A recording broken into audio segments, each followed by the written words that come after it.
Earlier this week, Halo Infinite's first tech preview concluded. With that, Halo fans could catch their breath, reflect, and discuss what they had experienced. For 343, still deep in the trenches of development for what is potentially the most important game on the Xbox platform in over a decade, they gather the early returns to prepare for the stretch run before Halo's release this holiday.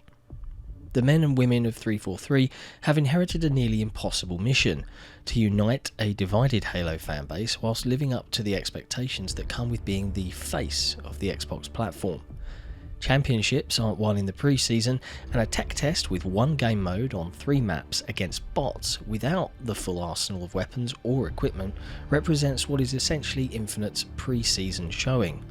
However, after the team at XboxEra spent many hours testing every nook and cranny of what 343 laid to bear, early signs indicate that this game has a foundation and identity that can reinvigorate the franchise to heights we've not seen since Bungie was warden of the franchise. Let's get into it.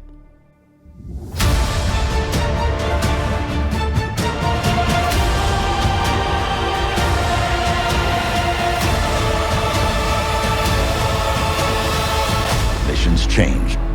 They always do.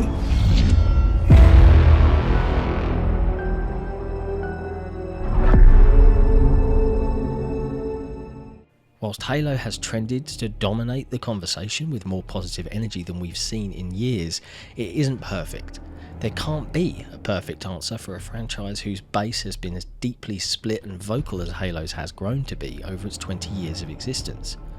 Both of 343's mainline Halo games had identities that diverged from Bungie's simpler and evenly paced gameplay. Halo 5 in particular comes with a faction of fans who loved its integration of the Halo sandbox with explosive modern mechanics. 343 has explored solutions for Infinite that reveal they considered both camps and may have cooked up a recipe for an evolved modern Halo that doesn't sacrifice the identity of the classics. To sprint or not to sprint? This is Halo's biggest question. No single component of the franchise has been more controversial and led to more discussions, videos and arguments within the community since 343 made its addition permanent when Halo 4 launched 9 years ago. What 343 came up with here would have been inconceivable if we weren't seeing it for ourselves, which is both wings of the party appearing to be mostly content with the compromise. When 343 showed Sprint during Xbox's July show last year, it looked like the Sprint camp had won the debate. Upon further review, many of the issues that purists of Halo have with this mechanic were indirectly addressed by simply changing the risk-reward equation for using it. For starters, in Infinite the difference between base movement and top speed has a far smaller gap than the previous Halos. There's about a 9% difference between sprinting and normal player movement. The base speed of our Spartans has been increased to the point that movement feels swift even when you're not running. On the flip side, there is no longer a penalty to shield recharge time if you choose to sprint. Time to shoot coming out of the mechanic has been reduced, resulting in quicker engagement once you encounter a combat scenario. The result is more continuous action. One of the complaints by the non-sprint crowd for Halo 5 is that the action was stop and go. The penalty for shield recharges created longer escape and recovery periods and a more defense-orientated cycle. In Halo Infinite, even after taking damage and removing myself from a battle situation, I could be back into the action faster than I would have in Halo 5. Being able to recharge my shields while sprinting meant that running away didn't mean hiding. It allowed me to run to an area of the map to re-engage from a flank or different position while those shields continued to charge. The most impactful change to the fast walk run dynamic is that rather than 343 penalising players for using sprint, they added a new reward for sticking with the base speed. In all past Halo games, you would show up on an opponent's radar whilst moving at normal pace. In Infinite, radar appearances only happen when shooting or running. With the reduced importance of sprint, some Halo fans have questioned whether it needs to exist at all. 343 has answered this by tying other benefits to the mechanic. The most notable tie-in to sprint is the return of the slide mechanic. Slide spinning round corners may make it more difficult for your opponent to line up a shot whilst you survey your surroundings. It also just feels good. These mechanics combine to make your Spartan feel more agile on the battlefield. For some gamers, the feel is an important factor even if the substantive advantages you get from using them are limited. Another returning movement from Halo 5 is Clamber. Whilst less controversial than Sprint, its detractors felt it consistently broke up the flow of action since you couldn't shoot while you were climbing. 343 appears to have addressed this complaint in a number of ways. Whilst Halo 5's maps were designed to force the use of the mechanic, the 3 maps we've played so far in Infinite introduce fewer situations where Clamber is necessary to get around the map efficiently. 343 also introduced a new step mechanic which results in quicker jumps up smaller steps. No longer will you have to make a full or floaty leap to make it over a small step, which allows for traversal at a much brisker pace. A glaring omission from Halo 5's movement set is the thrusters. Their removal results in the elimination of Spartan Charge, Ground Pound, as well as Boost. Its removal comes with trade-offs, however. To partially compensate for the lack of thrusters, these Spartans are more nimble than the ones in Halo 5. You can now turn a corner while sprinting at sharper angles.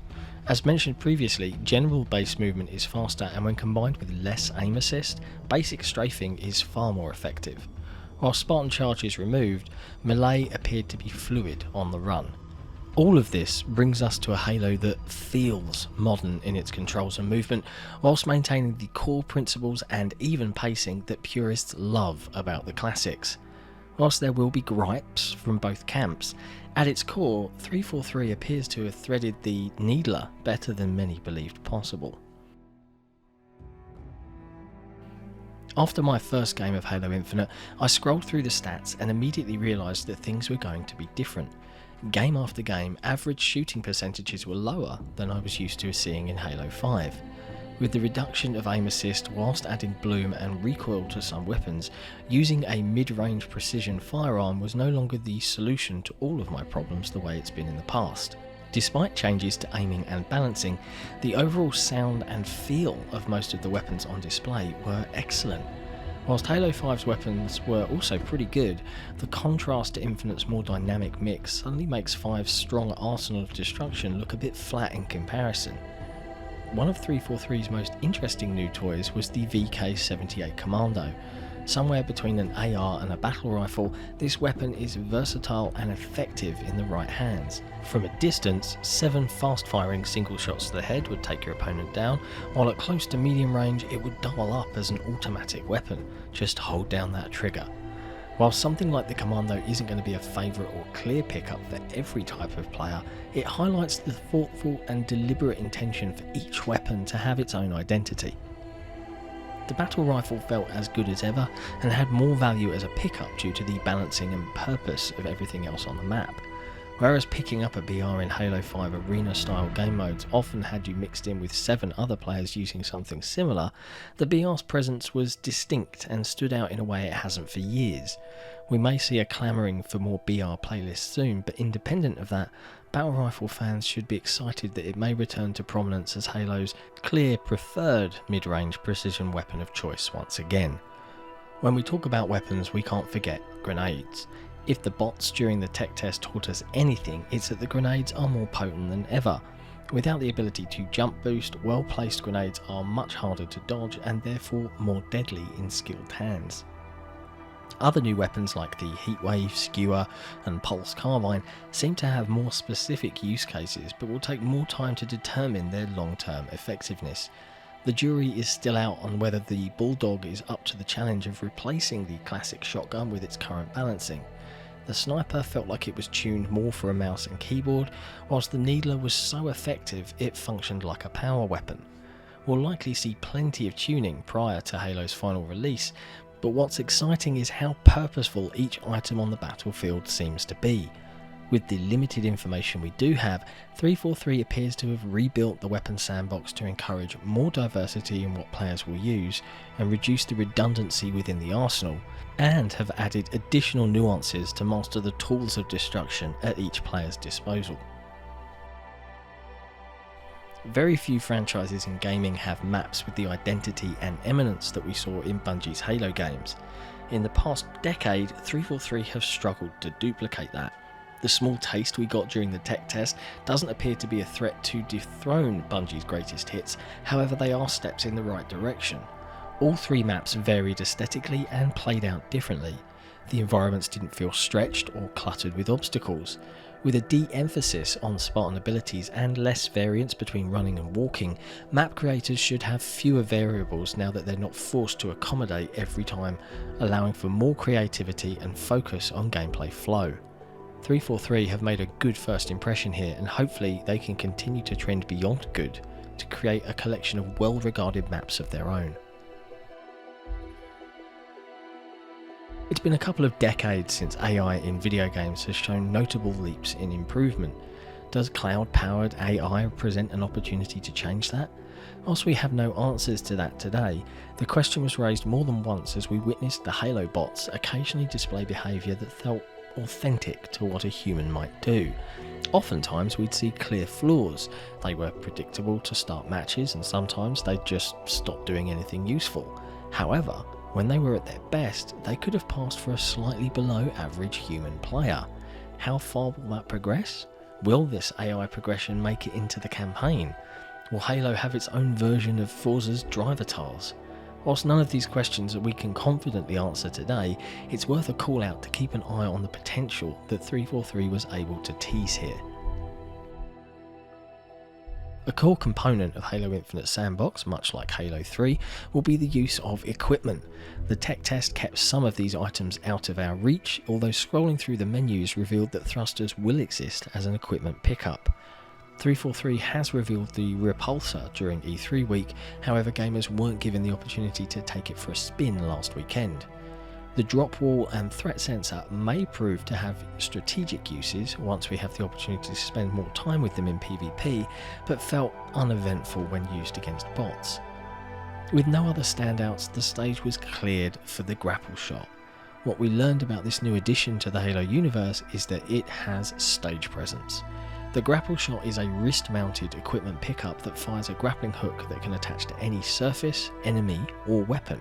Depending on what it's attached to, the player will either pull or be pulled towards the target.